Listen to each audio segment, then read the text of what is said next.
Non, il n'aimait pas l'école. Enfin, je ne sais pas si je dois le dire de cette façon.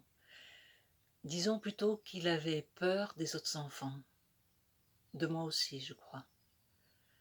Il avait vraiment peur, du moins c'est mon point de vue, à cause des réactions qu'il pouvait avoir. Je l'avais installé au fond, tout seul. C'était important pour lui de rester seul. C'était convenu avec les autres élèves, on ne l'approchait pas, on respectait sa solitude. Même moi, j'allais le moins possible vers lui. Si on le laissait au fond, seul, si on l'oubliait, enfin, je veux dire si on faisait comme si on l'oubliait, c'était plus facile. Vraiment, on aurait pu l'oublier. Il ne faisait pas de bruit, il ne parlait pas. Il n'a jamais parlé.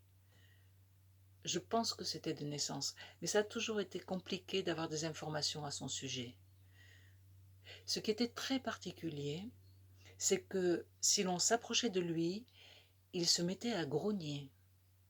Il grognait comme un chien. Pardon, c'est terrible de le dire comme cela, mais c'était la sensation que l'on avait, un chien. On s'approchait, il grognait. Alors on reculait pour qu'il se calme, par réflexe aussi, pour se protéger. On reculait comme devant un chien. Je suis désolée de le raconter de façon aussi crue, mais c'est vraiment l'impression que ça m'a laissé.